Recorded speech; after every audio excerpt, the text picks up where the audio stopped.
എടോ, താൻ മൊറാൾ സംഭവം എന്ന് കേട്ടിട്ടുണ്ടോ? കയ്യൂർ വെടിവെപ്പ് എന്ന് കേട്ടിട്ടുണ്ടോ? ഇതൊക്കെ ഒരുപാട് തവണ കേട്ടിരിക്കുന്നു സാർ. ആ, താനൊക്കെ കേട്ടിട്ടേ ഉള്ളൂ. അതിന്റെ മുന്നണി പോരാളി ആയിരുന്നടോ ഈ ഞാൻ. അതങ്ങ് പള്ളി പറഞ്ഞാ മതി. ആ പരിസരത്തെങ്ങും ഇദ്ദേഹം ഉണ്ടായിരുന്നില്ല. എമ്പോക്ക് തന്നെ പറയുന്നു. എടോ, താനൊരു വിപ്ലവകാരിയുടെ ഇന്റഗ്രിറ്റിയാണ് ചോദ്യം ചെയ്യുന്നത്. ഇതൊക്കെ ഞാൻ പറയുന്നതല്ല, സാറിന്റെ തന്നെ പാർട്ടിയിലെ വല്യമാൻ പറയുന്നതാ. അനക്കറിയാടോ ആ വല്യമാനെ? പോളിറ്റല്ലേ പോളിറ്റ്. പറ്റിയ അവസരം വരട്ടെ, ഓന്റെ ബ്യൂറോ ഞാൻ വെട്ടി നിർത്തും. അതൊക്കെ ഞങ്ങൾ തമ്മിൽ തീർത്തോളാം. നമ്മളിപ്പോ എവിടെയാ പറഞ്ഞു നിർത്തിയത്? അല്ല, നമ്മളൊന്നും പറയുന്നില്ല, എല്ലാം സാറ് തന്നെയാണ് പറയുന്നത്. അതെ, ഞാൻ പറയുന്ന കാര്യം ഞാനല്ലാതെ പിന്നെ താൻ പറഞ്ഞാൽ ശരിയാകൂ. അത് കൊള്ളാം. താൻ ഇന്നലെ എന്ത് പോക്കരത്തിനാണ് ആ കോടതി കിടന്ന് കാണിച്ചത്? വിപ്ലവം കൊടിമൂത്തുന്ന കാലത്ത് പോലും കോടതി കയറിയാൽ ഞങ്ങളൊക്കെ പരമാവധി 2 മുദ്രാവാക്യം വിളിക്കും, അതും ആരും കേൾക്കാതെ. ഇതാണോ നിരപരാധിനെ പിടിച്ച് അപരാധിയാക്കിയതും പോരാ, യഥാർത്ഥ അപരാധിനെ ഇയാൾ തൂക്കിയെടുത്തോണ്ട് വന്ന് കൂട്ടു നിർത്തിയപ്പോ ജഡ്ജിയുടെ മുമ്പിൽ വെച്ച് തന്നെ അവനിട്ട് വെച്ച് കീറിക്കൊടുക്കുക എന്നൊക്കെ പറഞ്ഞ് ഇവിടെ നോക്കണു. തല പോലെ കാര്യങ്ങൾ പറയുമ്പോ അയൽവക്കത്തെ തെങ്ങുമേലുള്ള തേങ്ങ നിന്റെ മറ്റേ പരിപാടി ഉണ്ടല്ലോ, അതിവിടെ വേണ്ട. അവിടം കൊണ്ട് നിർത്തിയോ? കോടതി മുറ്റത്തോട്ടിറങ്ങി നേരത്തെ അടിയല്ലായിരുന്നു? ഒരുമാതിരി പൂരപ്പറമ്പില് ആന വരണ്ട പോലെ. അവൻ പയ്യൻ, പ്രായക്കുറവ്, അതിന്റെ വിവരക്കേട്.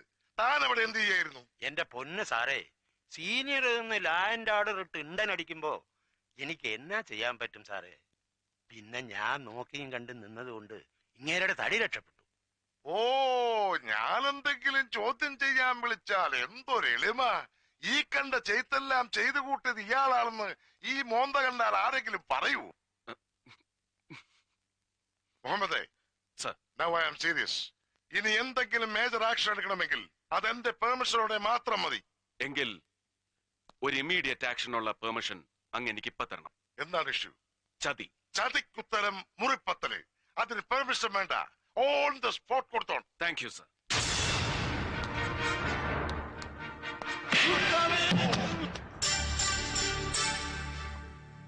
ഇറങ്ങി പോടോ എന്റെ മുമ്പിൽ നിന്ന്. എടാ, തന്നോടല്ലേ പറഞ്ഞ ഇറങ്ങിപ്പോവാൻ?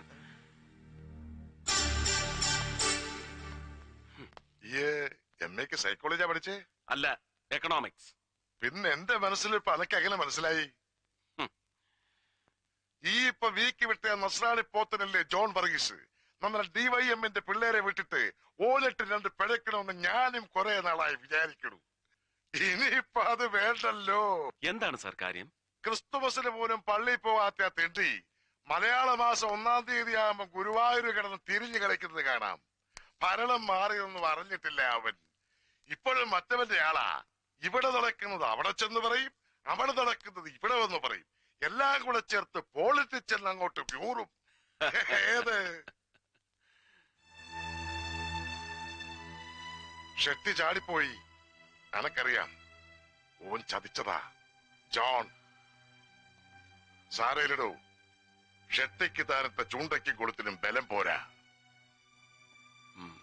എന്താ അടുത്ത സ്റ്റെപ്പ്? വെറും ഒരു റഹീം ഹാജി കൊലക്കേസിൽ ഒതുങ്ങുന്നതല്ല ഷെട്ടിയുടെ ഒരു ക്രിമിനൽ ഹിസ്റ്ററി. അവനെക്കുറിച്ച് കേട്ട അതിശയോക്തികളെല്ലാം ഒരുപാട് ആംപ്ലിഫൈഡ് ആണെന്ന് ആദ്യം എനിക്കും തോന്നിയിരുന്നു. No, too long, too high and very deep. ഇത്ര വലിയൊരു ആന്റി സോഷ്യൽ ആറ്റിറ്റ്യൂഡ് അവൻ മെയിൻറ്റെയിൻ ചെയ്യുന്നതിന്റെ മോട്ടിവേഷനാണ് പിടികിട്ടാത്തത്. സർ, വെറും ഒരു പൊളിറ്റിക്കൽ അപ്പോയിന്റ്മെന്റ് ആണ് എന്റെ ഈ സൂപ്രണ്ട് ഉദ്യോഗം എന്നറിയാൻ. അത് ഡിമാൻഡ് ചെയ്യാത്ത ഡെപ്തിലേക്ക് ഞാനൊന്ന് ഇറങ്ങിക്കോട്ടെ, അറ്റ്ലീസ്റ്റ് ഇൻ ഷട്ടീസ് കേസ്. ഇടയ്ക്കൊരു അല്പം നാറ്റം അടിച്ചാലും ഒരു പോലീസ് സൂപ്രണ്ടിന്റെ പരിധിക്ക് പുറത്തു നിന്ന് കളിക്കാനും അങ്ങനെ അനുവദിക്കണം, അത്യാവശ്യ ഘട്ടത്തിൽ. അതായത് നിന്നെ അഴിച്ചുവിടണം. പിന്നെ നീ ഒപ്പിച്ചു കൂട്ടുന്ന പുലിവാലുകൾക്കൊക്കെ ന്യായം പറഞ്ഞ് നാട്ടുകാരുടെ മുമ്പിൽ ഞാനൊരു തിരുമണ്ടനാവണം. നാടിന്റെ തന്മയ്ക്കല്ലേ ആവാം. സഖാക്കളൊക്കെ സഹായിച്ച് എനിക്കിപ്പോ അങ്ങനെ ഒരു ഇമേജ് ഉണ്ട്. കോമാളി ഇല്ല സർ, കോമാളി അല്ലാത്ത ഒരാളെ ഇവിടെയുള്ളൂ. That's U. അങ്ങ് മാത്രം. സലാം.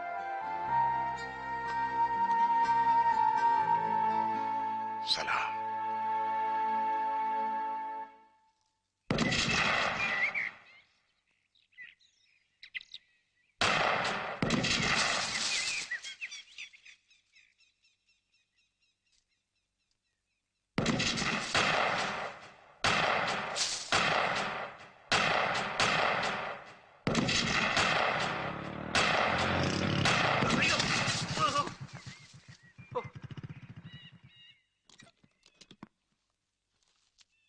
സാറേ കാഞ്ചിന്ന് കൈയെടുക്കണേ. ആകാശത്ത് വെച്ച അവസാനം എന്റെ നെഞ്ചി കൊള്ളും.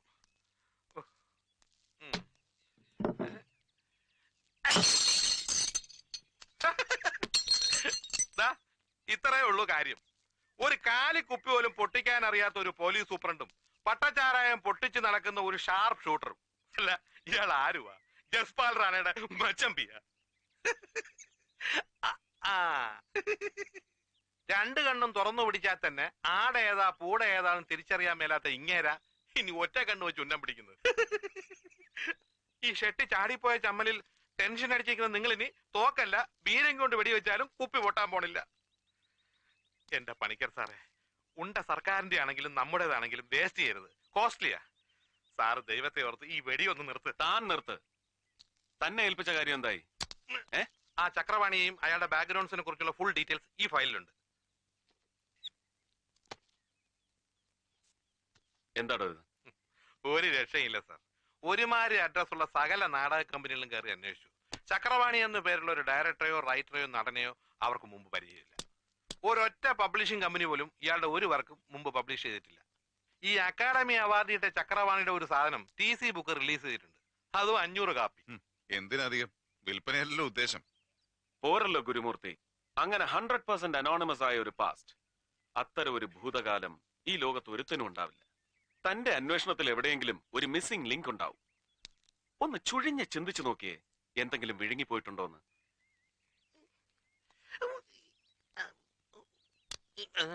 എടോ, വിഴുങ്ങിയത് പുറത്തെടുക്കാൻ താൻ ഇനി അപ്പിയുടെ ഓക്കാനിക്കൊന്നും വേണ്ട. ഒന്ന് ആലോചിച്ച് നോക്കാനേ പറഞ്ഞോളൂ.